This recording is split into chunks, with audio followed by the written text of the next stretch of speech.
Salut, c'est Elliot et je te souhaite la bienvenue dans cette série de vidéos qui est donc performance mensuelle. Alors on se retrouve aujourd'hui avec un temps assez gris, assez lourd et ça va bien un petit peu avec cette vidéo. Donc pourquoi? C'est parce que évidemment donc aujourd'hui on va regarder ensemble mes performances du mois d'avril. Cependant, si tu vas voir sur ma chaîne YouTube, je n'ai pas partagé mes performances en février et en mars. Donc ma dernière vidéo de performance mensuelle était en janvier. Alors pourquoi est-ce que je n'ai pas partagé mes performances en février ou en mars? Est-ce que c'est parce que j'ai eu une énorme perte? J'ai perdu tout ce que j'avais? Pour le résumer, mais d'ailleurs on va le voir ensemble parce que j'avais quand même des performances pour février et mars, j'ai eu énormément de choses qui me sont arrivées d'un point de vue personnel. Donc d'un point de vue personnel, je parle relationnel, je parle familial, etc. Faut savoir que ce soit quelqu'un qui est entrepreneur ou trader ou peu importe, les choses peuvent aller très bien dans ta vie, on va dire professionnelle, mais il y a aussi la vie personnelle avec laquelle il faut gérer. On a des amis, on a de la famille. Donc voilà, faire marcher tout ce petit monde, ça peut parfois être compliqué.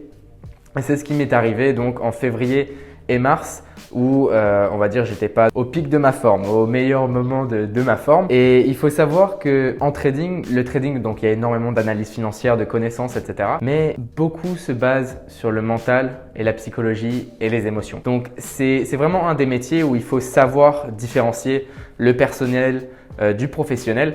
Et pour ma part en février et mars, je ne me sentais pas personnellement capable de vraiment risquer mon argent pour faire un retour sur les marchés alors que je n'étais pas, on va dire, très stable parce que énormément de choses me sont arrivées en même temps. Je ne vais pas te faire chier avec les détails, mais ce que je veux dire par là, c'est que heureusement, j'ai une situation financière qui me permet de pouvoir prendre ces pauses quand elles sont nécessaires. Donc voilà un petit peu pour le récap de février et mars, pourquoi je n'avais pas publié de vidéo. Et donc dans cette vidéo, je vais quand même faire un recap de mon mois de février et mars parce que même si je n'ai eu presque aucun trade, j'en ai quand même eu dans les 2 mois, donc voir mes performances sur ça. Et on va étudier ensemble mes performances pour mon mois d'avril où là par contre j'ai pu trader. Juste avant qu'on commence cette vidéo, j'ai pu remarquer que ces vidéos de performance mensuelle ne marchaient pas aussi bien que d'autres vidéos.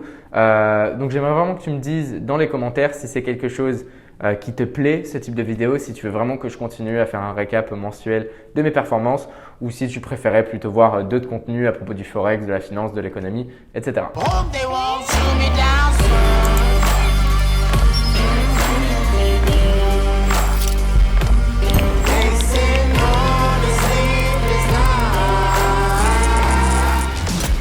Bon, sur ce, on arrête le blabla et voyons tout de suite mes performances pour le mois de février. Alors, donc comme on peut voir pour le mois de février, c'était un mois qui était positif. J'ai pris un total de 2 trades. Donc comme je l'ai expliqué, le mois de février était un mois où j'ai eu énormément de choses personnelles qui me sont arrivées. Et donc, en fait, je n'ai pas vraiment tradé le mois de février. J'ai eu le début du mois de février avec des positions habituelles, sauf que tout le reste du mois, je n'ai pas tradé. Donc, j'ai pu prendre seulement 2 positions. Après, ces 2 positions-là sont passées. Donc, comme tu peux voir, j'ai eu aucun trade perdant, 2 trades gagnants et un gain moyen à 2,57 pour un profit total de 5,15 R. Donc, comme tu sais, dans ces vidéos de performance mensuelle, on parle toujours en facteur R, d'accord? Donc, c'est ton facteur de risque. Donc, si tu risques 1000 € par trade, tu vas te retrouver à un profit de 5150 €. Okay, donc, je parle toujours en R pour que ça soit représentatif pour n'importe qui. Parce que si je te mettais un chiffre en dollars, en fait, mon compte par rapport au tien, ça ne veut strictement rien dire parce qu'on ne va pas avoir le même capital. Okay, ce qui m'a donc donné un profit total pour le mois de février à 5,12%. Qui était au final plutôt bon mois, ce qui est marrant parce qu'au final, comme je disais, j'ai vraiment pas du tout tradé ce mois-ci. Donc les 2 seuls trades que j'ai pu prendre sont passés, ce qui m'a quand même donné un bon petit profit pour le mois. Ah, et quelque chose d'autre que j'aimerais mentionner pour le mois de février, c'est que j'ai pu commencer mon mois avec donc 2 trades gagnants à la suite, qui m'a donné une certaine avance et qui m'a conforté, on va dire, dans mon idée de ne pas vouloir continuer le mois. J'avais pas envie de lier mes émotions personnelles aux émotions dans mon travail, donc dans mon trading. Et donc, j'ai donc préféré m'arrêter là. Et sur ce, concentrons-nous sur le mois de mars. Donc pour le mois de mars, on se retrouve avec une situation assez similaire à février. C'est-à-dire que pendant le mois, je n'ai pris qu'un seul trade. Comme je le disais, j'ai préféré ne pas trader et vraiment prendre une petite pause pour moi. Le seul trade que j'ai pu prendre a été dans ma direction jusqu'à ce que je trail mes stops et que je me fasse stopper pour un profit à 0,5 R. Donc comme tu peux voir, aucun trade perdant, un seul trade gagnant, gain moyen à 0,5 R. Donc bon, là le mois c'était vraiment un tout petit mois, quoi. On n'a pas pris grand chose. Avec 0,5 R, soit 0,5% de mon capital sur ce mois-ci. Ça me permet quand même de finir le mois, on va dire, dans le vert et de quand même avoir un trade. Il faut voir le côté positif des choses. Mais bon, comme je disais, c'est vraiment un mois où je n'ai pas tradé. Donc c'est d'ailleurs pour ça que j'en avais pas fait de vidéo. Et donc sur ce, allons sur le vif du sujet, c'est-à-dire mes performances du mois d'avril. Donc nous voilà sur mes performances du mois d'avril sur le marché du Forex, donc FX Spot. Donc le mois d'avril, donc il faut savoir que le début du mois d'avril, encore une fois, je n'ai pas vraiment tradé. C'était un petit peu dans la continuité de février et mars. Et c'est seulement, je crois que vers le 8 ou le 9 où j'ai commencé à bien me remettre dans le bain finalement et à trader comme j'ai l'habitude de faire. Donc un nombre de trades total pour le mois qui était de 7 trades. Ok. Trade en cours, j'ai en ce moment une position qui est toujours en cours. Donc on est le 27 avril. Qui j'espère va se clôturer avant la fin du mois, qui est pour l'instant en positif, mais voyons comment ça avance. Ensuite, j'ai eu 4 trades perdants et seulement 2 trades gagnants. Donc mes pertes moyennes étaient à moins 0,75 R, c'est-à-dire qu'en moyenne, je ne perds pas un risque total. Donc comment est-ce que ça a eu lieu? Tout simplement, tu peux voir que j'ai eu 2 pertes totales où j'ai perdu moins 1 R, c'est-à-dire mon risque entier, et 2 trades où j'ai perdu moins 0,5, c'est-à-dire que je me suis pris des demi-pertes, d'accord? Donc ce qui me donne des pertes moyennes à moins 0,75 et mon gain moyen qui est à plus 4,4 R, ok?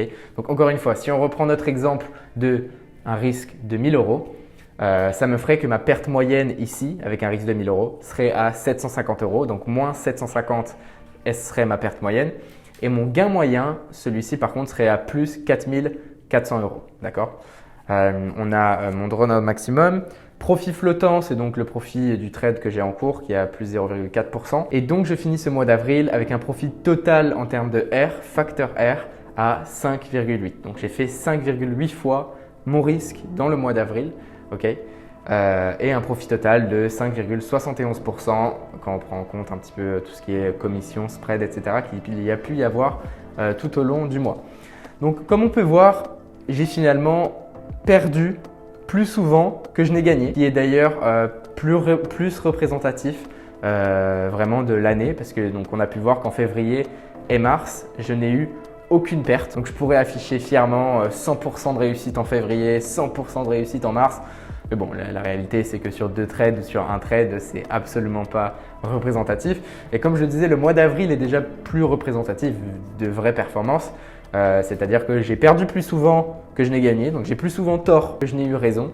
Donc beaucoup de personnes m'appelleraient stupide, on va dire. Mais bon, au bout du compte, les chiffres parlent d'eux-mêmes, c'est-à-dire que le peu de fois où je gagne, je vais gagner beaucoup plus que les fois où je perds. Et il faut toujours se rappeler qu'en trading, le but, c'est de gagner de l'argent, de faire un profit au bout du mois et d'être régulier. Et le but, c'est pas d'avoir raison. Okay, je préfère avoir tort, que les gens pensent que je suis bête ou peu importe. Et prendre mon argent à la fin du mois plutôt que essayer de toujours avoir raison et en fait de me faire démonter sur un trade et au final de tout perdre ce que j'ai eu. C'est clairement pas la bonne façon de trader de manière rentable et surtout régulière dans le temps. Donc maintenant, si on observe un petit peu avril dans l'année de 2022, voilà, en 2022, j'ai pas eu énormément de trades parce que comme j'ai dit, j'ai eu finalement que le mois de janvier où j'ai vraiment tradé. Février, mars, il ne s'est pas passé grand-chose. Et puis le mois d'avril où j'ai bien repris. Donc comme on peut voir, là, je suis en train de rentrer dans un petit drawdown dans le sens où je me suis pris 3 pertes à la suite là avant la fin du mois. D'ailleurs, un des trades qui était sur Pound Aussie que j'ai partagé dans ma vidéo précédente. D'accord, ce trade-là n'est pas passé et je me suis pris une perte dessus qui était une perte à moins 1%. Donc moins 1 R. Et donc pour l'instant en 2022, on peut voir que je n'ai pas eu de mois négatifs, donc seulement des mois positifs à part, enfin si mars a quand même été un mois positif et comme je l'expliquais très peu, d'accord, quelques cacahuètes, mais toujours mieux que rien. Et donc si on regarde le mois d'avril en 2022, on peut voir que voilà, c'était plutôt une bonne performance, donc 7,6 en janvier, février 5,12, mars 0,5, c'était celui où j'avais qu'un seul trade. Et 5,7 pour le mois d'avril. Donc on va dire un bon début d'année, un bon début de Q2, d'accord. Donc il faut savoir qu'on compte souvent nos performances par trimestre. Donc le premier trimestre, j'ai pu finir à plus de 13%, je crois. À plus de 13%, bon, tu as juste à faire le calcul. Bref, à plus de 13%. Et on commence donc Q2 avec un retour de 5,7%. Donc voilà, pour moi, à partir du moment où le mois a été profitable et rentable, c'est tout ce qui compte. Que j'ai perdu plus que ce que je n'ai gagné ou quoi que ce soit, j'en ai rien à. Au bout du compte, c'est seulement les performances qui comptent. Donc ce que je vais faire maintenant, comme toutes les fins de mois, c'est aller dans ma formation pour finalement qu'on puisse étudier ensemble les trades que j'ai pu prendre en avril. Donc je vais partager avec toi mon meilleur trade, mon pire trade, t'expliquer pourquoi je l'ai pris, comment je l'ai managé, quels étaient les fondamentaux, comment était l'économie à ce moment-là et finalement qu'est-ce qui a été mon trigger. Si tu es dans ma formation, on se retrouve sur l'espace membre, sur la partie performance mensuelle. Si tu ne l'es pas et ça t'intéresse, je t'ai mis le lien de ma formation sous cette vidéo. Et si tu ne l'es pas et ça t'intéresse pas de le rejoindre, pas de souci, on se retrouve dans une prochaine vidéo. Sur ce, c'était Elliot. Allez, ciao ciao. Attends, juste avant qu'on se quitte, je viens de faire un sondage sur mon Telegram gratuit pour savoir toi, tes performances mensuelles pour le mois d'avril. Je trouve que c'est super intéressant finalement de pouvoir comparer et voir les réponses de chacun. C'est un sondage qui est anonyme, donc tu n'as pas besoin de mentir pour te faire gonfler ton ego parce que dans tous les cas, on ne saura pas qui a mis quoi. Donc voilà, c'est juste histoire de voir un petit peu tout ça. Il y a le lien du Telegram gratuit dans la description. Je le redis, c'était Elliot. Je te souhaite une excellente fin de journée. Ciao.